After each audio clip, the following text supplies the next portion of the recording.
حدیث مبارکہ کے پہلے حصے میں نبی صلی اللہ علیہ وسلم نے بچوں کے ساتھ شفقت سے پیش آنے کا حکم دیا، کیونکہ بچے نادان اور کمزور ہوتے ہیں، اسی لیے جب وہ سیکھنے کے عمل سے گزرتے ہیں تو ان سے غلطیاں بھی سرزد ہوتی ہیں، لہذا ضروری ہے کہ ان کی اخلاقی اور روحانی تربیت کرتے وقت جو ہے وہ شفیقانہ انداز میں ان کی اصلاح کی جائے۔ اب بچوں کی رحم کی مثالیں دیکھتے ہیں تو لاتعداد مثالیں جو ہیں وہ آپ صلی اللہ علیہ وسلم کی حیات مبارکہ سے ہمیں ملتی ہیں کہ جب موسم کا کوئی نیا میوہ آپ کی خدمت میں پیش کیا جاتا تو نبی کریم صلی اللہ علیہ وسلم حاضرین میں جو سب سے کم عمر بچہ ہوتا تھا اسے عنایت فرماتے تھے۔ ایک دفعہ امام حسین یا امام حسن میں سے کوئی ایک آپ صلی اللہ علیہ وسلم کے کاندھوں پر سوار تھے۔ ایک شخص نے کہا، سواری تو خوب ہے۔ آپ صلی اللہ علیہ وسلم نے جواب دیا، سوار کا بھی تو جواب نہیں۔ ایک غزوے میں کفار کے چند بچے جھڑپ کی زد میں آ کر مارے گئے۔ حضور صلی اللہ علیہ وسلم کو اس کی خبر پہنچی تو آپ صلی اللہ علیہ وسلم نہایت رنجیدہ ہوئے۔ کسی نے کہا، یا رسول اللہ، وہ تو مشرکین کے بچے تھے۔ آپ نے فرمایا، مشرکین کے بچے بھی تم سے بہتر ہیں۔ خبردار بچوں کو قتل نہ کرو، ہر جان اللہ تعالیٰ ہی کی فطرت پر پیدا ہوتی ہے۔ تو آپ صلی اللہ علیہ وسلم نے فرمایا کہ جو نرمی سے محروم ہوا وہ ہر قسم کی خیر سے محروم ہوا۔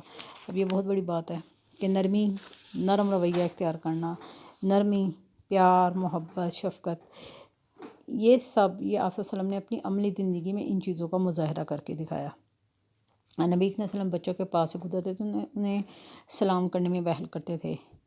پھر نبی صلی اللہ علیہ وسلم نے فرمایا، اللہ رحیم ہے اور رحیم کو پسند کرتا ہے۔ اپنی ہر رحمت پر جو ہے وہ رحیم اللہ تعالیٰ کو، یعنی کہ اللہ تعالیٰ کی بیسک جو ایک آپ کہہ لیں کہ رحم ان کی غالب صفت ہے، تو اللہ تعالیٰ جو ہے اس وجہ سے رحم کو بھی پسند فرماتے ہیں۔ پھر نبی صلی اللہ علیہ وسلم نے فرمایا کہ جنت میں رحم کرنے والوں کے سوا کوئی داخل نہ ہوگا۔ پھر ایک جگہ آپ صلی اللہ علیہ وسلم نے فرمایا کہ تم زمین والوں پر رحم کرو، آسمان والا تم پر رحم کرے گا۔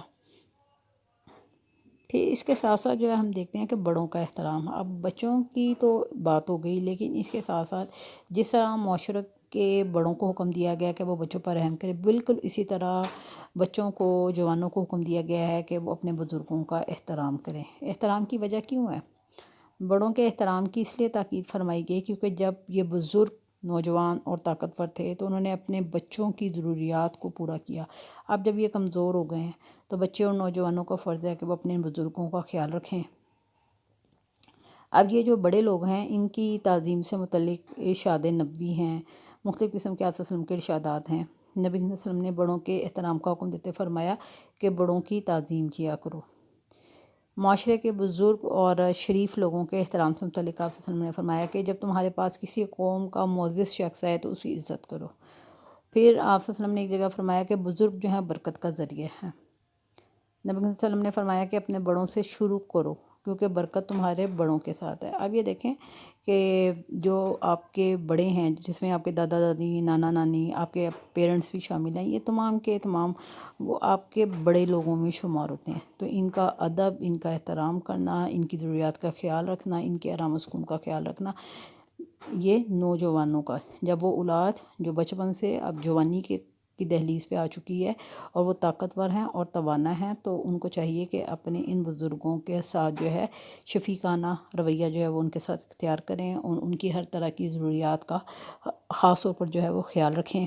عمر رسیدہ شخص جو ہیں وہ اس کا مقام اللہ تعالیٰ کے حضور بہت زیادہ بڑھ جاتا ہے، تو اس لیے ہمیں بھی چاہیے کہ ہم ان کا ادب و احترام کریں، اور بالخصوص والدین، دادا دادی، نانا نانی، اساتذہ، یہ سب جو ہیں وہ آپ کے ادب و احترام کے زیادہ حقدار ہیں۔